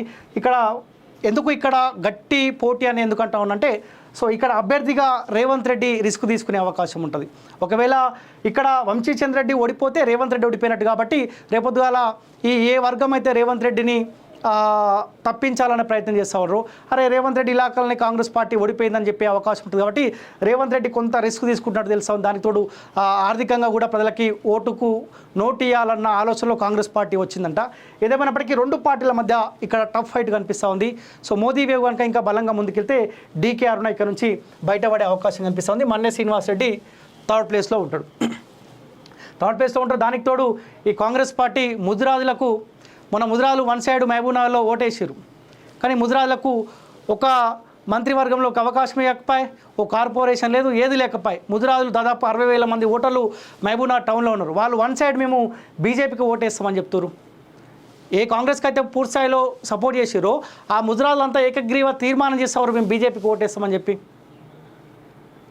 ఒక్కడు లేడు అక్కడ, ముదిరాజు బిడ్డకి ఎవరికి కూడా అవకాశం ఇవ్వలేదు. 60,000 మంది ఓటర్స్ ఉన్నారు అక్కడ.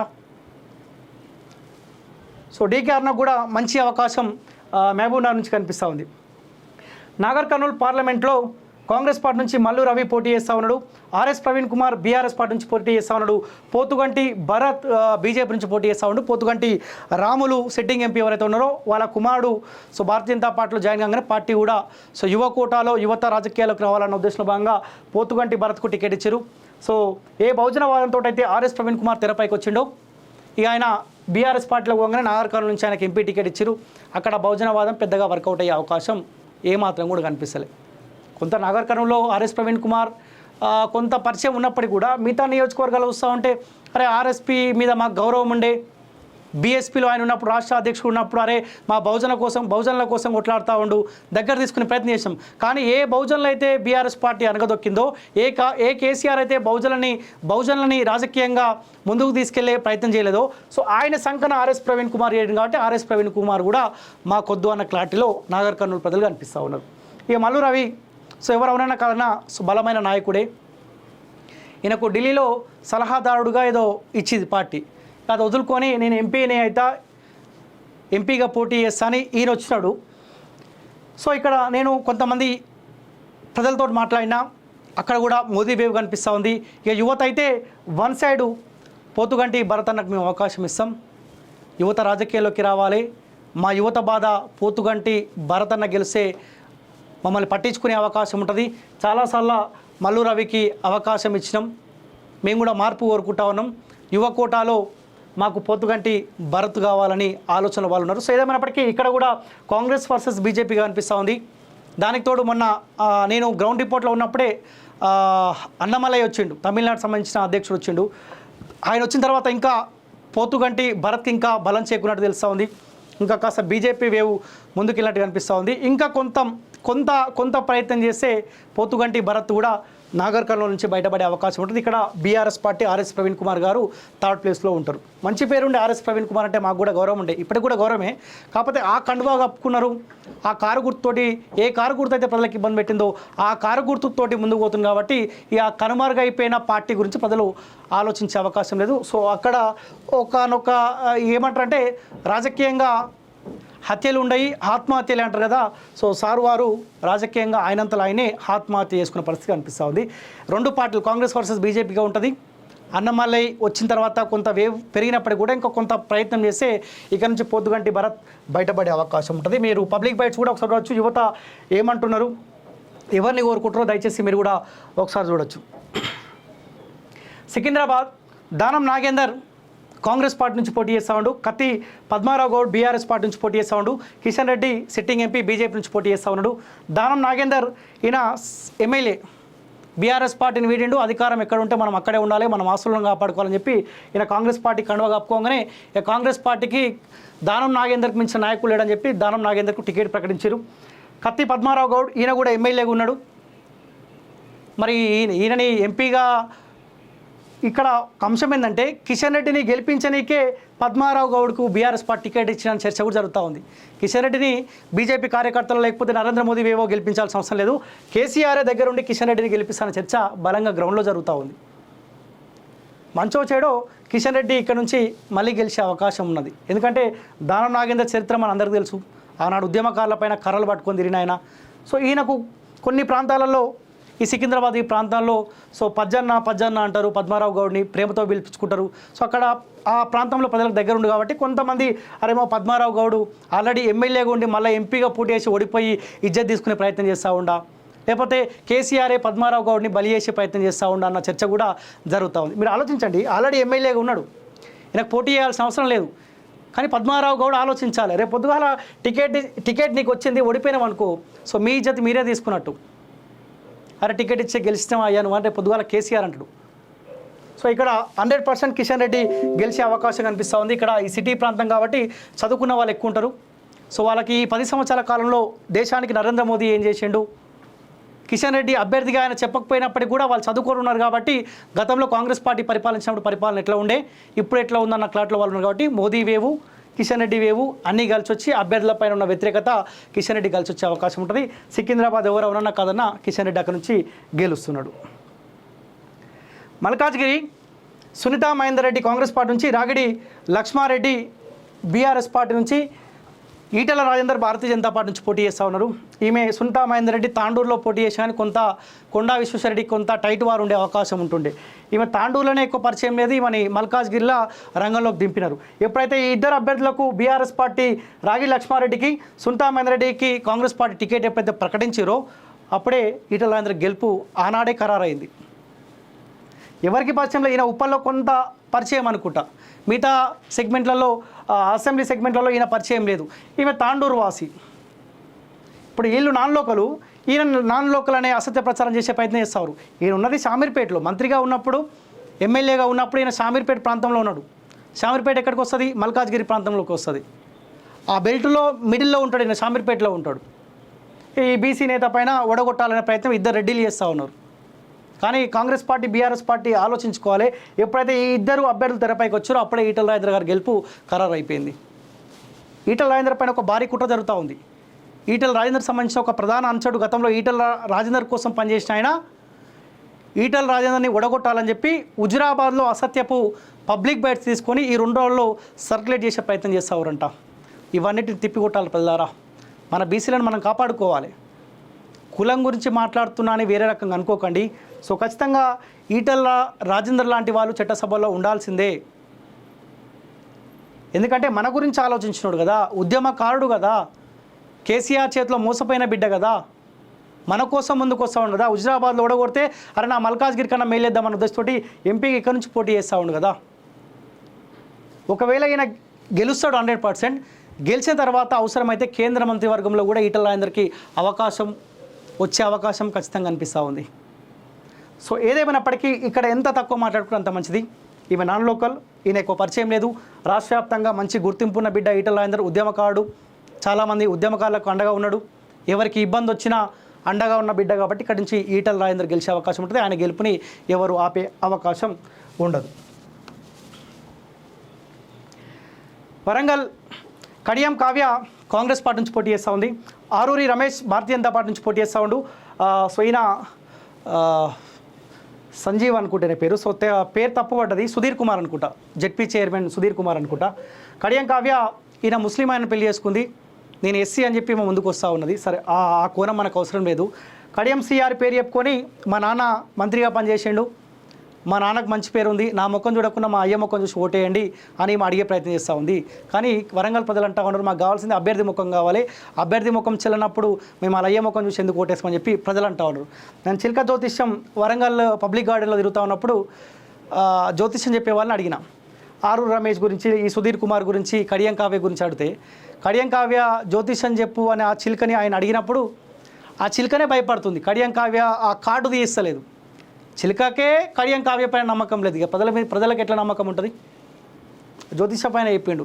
సో ప్రజలు కడియం కావ్య నమ్మతలేరు, నా చిలుక కూడా నమ్మతలేదు కాబట్టి కడియం కావ్య గెలిచే అవకాశం ఉండదు అని చెప్తారు. సో కడియం కావ్యకు అక్కడ నుంచి ఏమున్నా అలా నానమ్మకం చూసి కొన్ని ఓట్లు పడే అవకాశం ఉంటుంది. ఆరూరు రమేష్ ఈయన రీసెంట్గా భారతీయ జనతా పార్టీ కండువ కప్పుకోండు. సో కప్పుకోగానే భారతీయ జనతా పార్టీ ఆయనకు టికెట్ ఇచ్చింది, ఆయన గౌరవించుకుండు. 2 సార్లు వర్ధన్నపేట ఎమ్మెల్యేగా అయినా పనిచేసిండు. సో ఆనాడు పార్టీలో ఉన్నప్పుడు కొంత వ్యతిరేకత ఉన్నప్పటికీ కూడా మోదీ వేవ్ కనిపిస్తుంది ఇక్కడ నుంచి స్పష్టంగా వరంగల్ నుంచి. ఎవరైతే ఆరూరు రమేష్ గతంలో బీఆర్ఎస్ పార్టీలో ఉన్నప్పుడు మాకు ఇబ్బంది పెట్టిండన్న ఆలోచనలు ఎవరైతే ఉన్నారో వాళ్ళు కూడా అరే మేము ఆరు రమేష్ కోసం కాదు మోదీ కోసం బీజేపీకి ఓటేస్తామని చెప్పి చాలామంది అంటా ఉన్నారు. చదువుకున్న వాళ్ళైతే డిసైడ్ అయిపోయినారు, మోదీ ఉండాల్సిందే అంటా ఉన్నారు. 100లో ఒక్కరో ఇద్దరు ఏమవుతుంది మార్పు కోరుకుంటూ తప్పే ఉంది, ఎప్పుడు ఆయన్నే ఉండాలి కొంతమంది అంటులే. కానీ ఆరు రమేష్ పైన వ్యతిరేకత ఉన్నోళ్ళు మోదీ కోసం బీజేపీకి ఓటు అంటా ఉన్నారు. ఇద్దరితో పోల్చుకుంటే అరే ఆరు రమేష్ 2 సార్లు ఎమ్మెల్యేగా పోటీ చేసాడు, రాజకీయంగా ఆయనకు పూర్తి స్థాయిలో అవగాహన ఉంది కాబట్టి మేము ఈ ఎక్స్పీరియన్స్ ఉన్న రాజకీయ నాయకుడికే ఓటేస్తామని చెప్పి వరంగల్లో ఉన్న ప్రజలు ఆ ఓటర్లు అనుకుంటా ఉన్నారు. సో ఏదేమైనప్పటికీ ఇక్కడ కూడా కాంగ్రెస్ వర్సెస్ బీజేపీగా కనిపిస్తూ ఉంది. కడియం కావ్య కోసం కాకుండా కడియం శ్రీహారి కోసం కొంత పనిచేసే అవకాశం ఉంటుంది. అక్కడ కంప్లీట్గా కాంగ్రెస్ పార్టీ సంబంధించిన ఎమ్మెల్యేలు ఉన్నారు కాబట్టి ఆ ఓటు బ్యాంక్ వాళ్ళకు వచ్చే అవకాశం ఉంటుంది. ఈమె మొక్కం చూడకుండా కాంగ్రెస్ పార్టీ కార్యకర్తలు ఉంటారు కాబట్టి సో ఇద్దరి మధ్య టఫ్ ఫైట్ ఉండే అవకాశం ఉంటుంది. మోదీ వేవ్ కనుక ఇంకా బలంగా ముందుకెళ్తే ఆరు రమేష్ ఇక్కడ నుంచి బయటపడే అవకాశం కనిపిస్తూ ఉంది. వాస్తవాలే ఇవి, ఎవరికో జోకాల్సిన అవసరం లేదు. గ్రౌండ్లో నేను తిరిగినా కాబట్టి చెప్తా ఉన్నా, గ్రౌండ్లో నేను తిరిగినా కాబట్టి చెప్తా ఉన్నా. నల్గొండ నుంచి జానారెడ్డి కొడుకు పోటీ చేస్తా ఉన్నాడు రఘువీర్ రెడ్డి. ఈయన కంచర్ల భూపాల్ రెడ్డి వాళ్ళ అన్న అనుకుంటా, కంచర్ల కృష్ణారెడ్డి. సైదిరెడ్డి రీసెంట్గా అయినా భారతీయ జనతా పార్టీ కండువ కప్పుకోండు. సో కండువ కప్పంగానే ఈయనకు పార్టీ టికెట్ ఇచ్చింది. నల్గొండ కాంగ్రెస్ పార్టీ కంచుకోట, ఉమ్మడి జిల్లా భువనగిరి కావచ్చు, నల్గొండ కావచ్చు, ఈ ఉమ్మడి జిల్లా మొత్తం కాంగ్రెస్ పార్టీ కంచుకోట. ఎవరు అవునన్నా కాదన్నా కోమటిరెడ్డి ఆ అన్నదమ్ముల ప్రభావితం ఉంటుంది కాబట్టి సో ఇక్కడ నాకు తెలిసి నాకున్న అంచనా, నేను గ్రౌండ్లో తిరిగిన వ్యక్తిగా చెప్తా ఉన్నా, బీజేపీకి అంత ఈజీ ఇక్కడ కాకపోవచ్చు కాక. ఏమున్నా మోదీ వేవ్ అయితే కనిపించింది. చాలామంది మాట్లాడడానికి భయపడతారు. అరే కోమటిరెడ్డి వెంకరెడ్డి ఉన్నాడు ఇక్కడ నుంచి మంత్రిగా, జానారెడ్డి కొడుకు ఎమ్మెల్యే ఉన్నాడు, రేపు పొద్దుగాల మీ పొరపాటున ఏమన్నా నెగిటివ్ మాట్లాడితే మాకు ఇబ్బంది పెట్టే అవకాశం ఉందని చెప్పి చాలామంది పబ్లిక్ భయపడతా ఉన్నారు. ఇక్కడ బీఆర్ఎస్ పార్టీ థర్డ్ ప్లేసే, ఆ పార్టీ గురించి ఎక్కువ మాట్లాడుకోవాల్సిన అవసరం లేదు. మోదీ వేవ్ కనుక ఇంకేమన్నా బలంగా పోతే ఇక్కడ ఏమన్నా సైదిరెడ్డికి అవకాశం వచ్చే అవకాశం ఉంటుంది. ఇక్కడ జానారెడ్డి ఆయన చరిత్ర కావచ్చు, లేకపోతే వెంకటరెడ్డి చరిత్ర కావచ్చు, వాళ్ళు చేసే సేవా కార్యక్రమాలు కావచ్చు, ఇక్కడ రఘువీరెడ్డికి కలిసి వచ్చే అవకాశం ఉంటుంది. మరి నల్గొండ ప్రజలు ఆలోచించాలి, కుటుంబ రాజకీయాలను మీరు ఎంకరేజ్ చేస్తారా, లేకపోతే కొత్త వాళ్ళకి అవకాశం ఇద్దామన్న ఆలోచన మీరు వస్తారా, ఆలోచించాలి. ఎందుకు అన్నిసార్లు ఒకే కుటుంబాన్ని ఆల్రెడీ జానారెడ్డికి అవకాశం ఇచ్చారు, కోమారెడ్డి వెంకరెడ్డికి అవకాశం ఇచ్చారు, రాజగోపాల్ రెడ్డికి అవకాశం ఇచ్చారు, ఉత్తమ్ కుమార్ రెడ్డికి అవకాశం ఇచ్చారు, ఉత్తమ్ కుమార్ రెడ్డి సతీమణి ఆమెకు అవకాశం ఇచ్చారు. ఎంతమంది రెడ్డిలకు మన బీసీలో ఊడిగం చేద్దామో ఒక్కసారి ఆలోచించండి. ఆల్రెడీ ఇలా తమ్ముడు ఎమ్మెల్యేగా ఉన్నాడు కదా, వాళ్ళ నాన్న ఏండ్ల కొద్దీ నల్గొండని వెళ్ళిండు కదా, ఏమవుతుంది మార్పు కోరుకుంటే తప్పేముంది. కానీ మనం కోరుకోం. మన బీసీలు ఓట్లేసి ఆడ రెడ్లు వెళ్తూ ఉన్నారు, మెజార్టీ ఏమో మనం ఉంటాం. కానీ మన ఓట్లేమో ఇలాకేయాలి, వాడేమో రాజకీయంగా వాడెదుగుతూ ఉంటాడు, మనమేమో ఇంకా వాని కింద ఊడిగం చేసుకుంటే మనం ఉండాలా. ఆలోచించారు నల్గొండ ప్రజలు ఒకసారి. సో ఏదేమైనప్పటికీ ఇక్కడ రెండు పార్టీల మధ్య కనిపిస్తూ ఉంది. కాంగ్రెస్ వేవ్ అయితే కొంత బలంగా కనిపిస్తూ ఉన్నది. రైట్గా మెదక్ పార్లమెంట్ పరిధి నుంచి బీజేపీ నుంచేమో దుబ్బాక మాజీ ఎమ్మెల్యే రఘునందన్ రావు పోటీ చేస్తూ ఉన్నాడు. కాంగ్రెస్ పార్టీ నుంచి నీలం మధుముద్రాజ్ పోటీ చేస్తూ ఉన్నాడు. బీఆర్ఎస్ పార్టీ గులాబీ పార్టీ నుంచి మాజీ కలెక్టర్ దొంగ వెంకటరామరెడ్డి పోటీ చేస్తూ ఉన్నాడు. సో ప్రజలారా, మెదక్ పార్లమెంట్ పరిధిలో ఉన్న ప్రజలు ఒకసారి ఆలోచించాలి, ఎవరు ఈ ముగ్గురు అభ్యర్థులు, వీళ్ళ చరిత్ర ఏంది ఒకసారి తెలుసుకోవాల్సిన అవసరం ఉన్నది. వెంకటరామరెడ్డి గురించి నేను ఎక్కువ చెప్పాల్సిన అవసరం లేదు. మల్లన్న సాగర్ బాధితులు దాదాపు 30,000 మంది వాళ్ళ బతుకులను మొత్తం రోడ్లపైన వేసారు. ఆ ప్రాజెక్ట్ పేరుతోటి భూములు మొత్తం గుంజుకొని ఆనాడు కేసీఆర్ హయాంలో ఈయన కనుసంధంలోనే 30,000 మంది రోడ్ల మీద పడ్డారు ప్రజలారా. నేను మొన్న R&R కాలనీకి వెళ్తే వాళ్ళకు ఉపాధి లేదు, వాళ్ళ భూములు లాక్కున్నారు, వాళ్ళకి ఇచ్చిన పరిహారం తిన్నారు, తాగినారు, ఖతం అయిపోయింది. ఉపాధి లేదు పాపం వాళ్ళకు. వ్యవసాయం చేసుకొని సంతోషంగా ఉండి ఆర్థికంగా బలంగా ఉన్న కుటుంబాలు ఈ వెంకటరామరెడ్డి దొంగ అన్నటోడు చేయబట్టికి వాళ్ళ బతుకులు మొత్తం రోడ్ల పైన పడ్డాయి.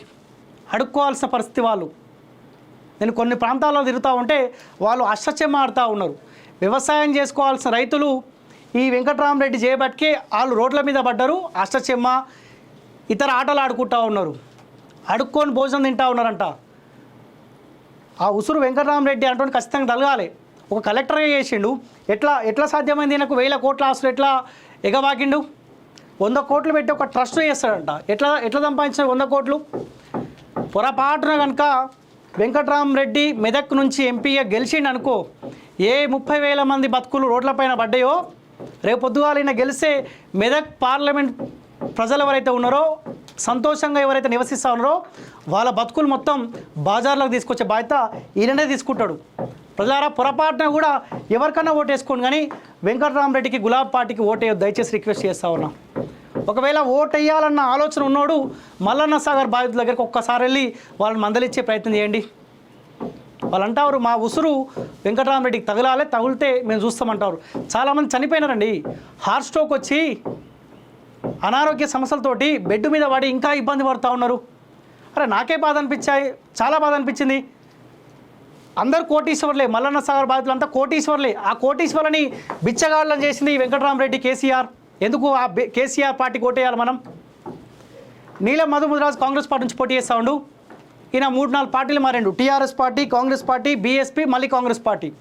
బీజేపీ కండువా ఒక్కటి కప్పుకోలే అనుకుంటా, ప్రజాశాంతి పార్టీ కండువా ఒకటి కప్పుకోలే. ఇక అన్ని పార్టీలు తిరుక్కుంటా ఈ నీలం మధు ముదిరాజ్ వచ్చిండు. ఈయన కొంత పటాన్చెరులో పరిచయం అంట. ఈ మెదక్ పార్లమెంట్ పరిధిలో ఎవరు కూడా నీలం మధు ముదిరాజ్ అంటే మాకు తెలియదు. ఈ దొంగ గురించి అయితే అందరికీ తెలుసు అంట.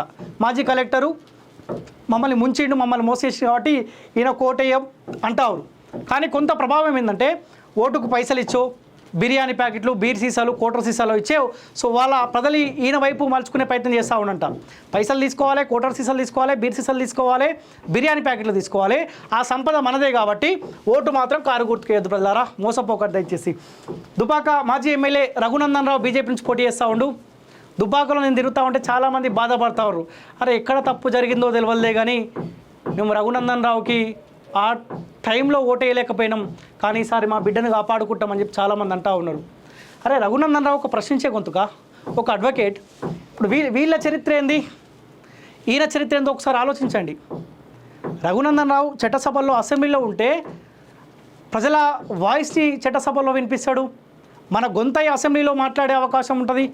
కానీ ఆనాడు మేము తప్పు చేసాం, ఈనాడు ఎట్టి పరిస్థితుల్లో మేము తప్పు చేయం, మా రఘునందన్ రావుని ఖచ్చితంగా గెలిపించుకుంటామని చెప్పి మెదక్ ప్రజలు అంటూ ఉన్నారు. నిజంగా చెప్తా ఉన్నా, రఘునందన్ రావు లాంటి వాళ్ళు చట్టసభలో ఉండాల్సిందే. మాకు కేసీఆర్ ఇబ్బంది పెడుతున్నప్పుడు, అక్రమ కేసులు పెట్టి నిర్బంధాలు చేస్తున్నప్పుడు, అక్రమంగా వేధిస్తున్నప్పుడు ఈ రఘునందన్ లాంటి గొంతుకలు మాకు అండగా ఉన్నాయి. పోలీస్ స్టేషన్లో వాళ్ళతో మాట్లాడడం, మాకు ఇబ్బంది అనిపిస్తే ఒక మీడియా సమావేశం ఏర్పాటు చేసి మాకు అండగా ఉండడం, మా కుటుంబాలకు అండగా ఉండడం. సో ఇలాంటి ధైర్యాన్ని మాకు ఇచ్చారు కాబట్టి మీకు ఒక బలంగా ఒక అడుగు ముందుకేయగలిగినాం. ప్రజలు ఆలోచించాలి ఒకసారి. వెంకటరామరెడ్డి గెలిపిస్తే మన బతుకుల్లో ఏమైనా మార్పులు వస్తాయా? నీలం మధు ముదిరాజు గెలిపిస్తే ఆయన పార్టీలు మారినట్టు మన బతుకుల్లో ఏమైనా మార్పులు వస్తాయా? రఘునందన్ రావు గెలిపిస్తే మన బతుకులలో ఏమైనా మార్పులు వస్తాయా? ఒక్కసారి ఆలోచించండి. చదువుకున్న వాళ్ళు కూడా అక్కడొక్కడ బీఆర్ఎస్ పార్టీ అంటే నాకే నవ్వొచ్చింది. అరే ఈయన చరిత్ర తెలిసిన తర్వాత కూడా మీరు బీఆర్ఎస్ పార్టీ ఎందుకు అంటారో అర్థం కాదు. సో ఏదేమైనప్పటికీ మోదీ వేవ్తో పాటు మొన్న దుబ్బాక ఎలక్షన్లో రఘునందన్ రావుని మేము ఓటేయలేకపోయినాం, ఓడగొట్టినాం కాబట్టి ఆ సానుభూతితో పాటు ఇలాంటి గొంతుగా ఒక్కసారి పార్లమెంట్ పంపించి చూద్దాం. పంపించి చూసే మా పరిధిలో 7 అసెంబ్లీల గురించి ఆయన మాట్లాడే అవకాశం ఉంటుంది అన్న ఆలోచనలో ప్రజలు ఉన్నట్టు తెలుస్తూ ఉంది. సో ఏదేమైనప్పటికీ ఇక్కడ పోటీ కాంగ్రెస్ వర్సెస్ బీజేపీగా కనిపిస్తూ ఉంది. ఇక్కడ కాంగ్రెస్ పార్టీకి మైనస్ ఏంటంటే నీలం మధు ముదిరాజ్ ఒక పటాన్చెరుకే పరిమితం కావడం, మిగతా 6 నియోజకవర్గంలో పూర్తి స్థాయిలో ఆయన అంటే తెలియకపోవడం వల్ల ఇక్కడ కాంగ్రెస్ పార్టీకి ఇబ్బందికరంగా మారే అవకాశం ఉంటుంది. రాష్ట్ర వ్యాప్తంగా రఘునందన్ రావుకి గుర్తింపు ఉంది కాబట్టి ఒక మెదక్ ప్రజలే కాదు, రాష్ట్ర వ్యాప్తంగా ఉన్న ప్రజలు కోరుకుంటారు రఘునందన్ రావు గెలవాలని చెప్పి. మెదక్ ప్రజలారా, ఒకవేళ మీరు రఘునందన్ రావుకి రేపు గెలిపిస్తే మెదక్కే పరిమితం రఘునందన్ రావు కాదు, రాష్ట్ర వ్యాప్తంగా ప్రజలకి ఏ ఇబ్బంది వచ్చినా కానీ రేపు పొద్దుగాల పార్లమెంట్లో మాట్లాడగలుగుతాడు. మాలాంటి గొంతుకలను ముఖ్యంగా కాపాడుకోగలుగుతాడు. ఎందుకంటే ప్రజలారా, ఇలాంటి వాళ్ళని మనం కాపాడుకోవాలి, గెలిపించుకోవాలి. మనం మరో పోరాటం చేయాల్సిన అవసరం ఉంది కాబట్టి ఇలాంటి వాళ్ళ అండదండలు ఉంటే మాలాంటి వాళ్ళని కూడా ఒక అడుగు ముందుకేసే అవకాశం ఉంటుంది. సో దయచేసి ప్రజలారా, మెదక్ పార్లమెంట్ పరిధిలో ఉన్న ప్రజలు ఒక్కసారి ఆలోచించండి. వెంకటరామరెడ్డికి దయచేసి ఒక్క ఓటు కూడా వేయకండి. ఒకవేళ ఓటు వేయాలన్న ఆలోచన ఉంటే మల్లన్న సాగర్ బాధితుల దగ్గరికి వెళ్ళి ఒక్కసారి వాళ్ళతో మాట్లాడే ప్రయత్నం చేయండి, మీకే ఒక క్లారిటీ వచ్చే అవకాశం ఉంటుంది. సో ప్రజలారా, దయచేసి ఆలోచించండి ఏం జరుగుతూ ఉంది. ఒకటి మాత్రం వాస్తవం కనిపిస్తూ ఉంది, రాబోయే ఎంపీ ఎలక్షన్లో కనుక మెజార్టీ సీట్లు కనుక కాంగ్రెస్ పార్టీ గెలిస్తే వాళ్ళకి ఇంకా అహంకారం పెరిగిపోయే అవకాశం ఉంటుంది. ఎందుకంటే ప్రజలు ఇబ్బంది పడుతూ ఉన్నారు. 100 రోజులలో 6 గ్యారెంటీలు అమలు చేసిన కాంగ్రెస్ పార్టీ ఇంకా గత పాలకుడు మోసం చేసిండు, గత పాలకుడు మోసం చేసి చెప్పి మభ్యపెట్టే ప్రయత్నం చేస్తూ ఉన్నారు. గత పాలకుడు మోసం చేసిండు, గత పాలకుడు ఆగమాగం చేసిండు అని తెలిసి ప్రజలందరికీ తెలుసు. మీరు కొత్తగా చెప్పాల్సిన అవసరం లేదు. మరి ఆనాడు అసెంబ్లీ ఎలక్షన్ల కంటే ముందు మీరే చెప్పారు కదా 100 రోజులలో 6 గ్యారెంటీలు అమలు అవుతాయి అని చెప్పినారు కదా, ఎందుకు అమలు చేయలేకపోతా ఉన్నారు? రైతు రుణమాఫీ చేస్తా అని చెప్పారు, రైతు బంధు విషయంలో ప్రజలు ఇబ్బంది పడుతూ ఉన్నారు. మళ్ళీ ఆగస్టు 15 కంట 14 సీట్లలో గెలిస్తే రైతు రుణమాఫీ చేస్తాడంట. ఏమి ఇప్పుడు మీకు కాంగ్రెస్ పార్టీకి ఓటు వేయకపోతే రైతు రుణమాఫీ చేయవా? హామీ ఇచ్చేటప్పుడు రేవంత్ రెడ్డి తెలవాలి కదా. ప్రజలారా, ఏమున్నా రాజకీయ నాయకులు వాళ్ళ అవసరాల కోసం వస్తూ ఉన్నారు. ఎంపీ ఎలక్షన్లో ఆలోచించండి. ఎవరికి గెలిపిస్తే మనకు అందుబాటులో ఉంటాడు, ఎవరికి గెలిపిస్తే మన పార్లమెంట్ పరిధి మార్పు వచ్చే అవకాశం ఉంటుంది. ప్రజలారా ఒకసారి ఆలోచించండి. గ్రౌండ్ రియాలిటీ ఇదే. నేను తిరిగిన నెల రోజుల కాలం పాటు ప్రతి ప్రాంతాన్ని, ప్రతి పేదవాడిని మందలిచ్చే ప్రయత్నం చేసిన వాళ్ళు చెప్పిన మాటలే మీకు చెప్పే ప్రయత్నం చేస్తూ ఉన్నా. 100% అభ్యర్థుల కంటే ఎక్కువ మోదీ వేవ్ కనిపిస్తూ ఉంది. రేపు పొద్దుగాల భారతీయ జనతా పార్టీ ఏ అభ్యర్థి గెలిచినా కానీ మోదీ పుణ్యాన్నే గెలిచినట్టు. సో ప్రజల దయచేసి ఈ వీడియో అందరికీ షేర్ చేసే ప్రయత్నం చేయండి. కాలోజీ టీవీ అల్టిమేట్గా ప్రజల బతుకులలో మార్పు కోసమే. ఏ పార్టీ ఓడికో సపోర్ట్ చేయాల్సిన అవసరం మాకు లేదు.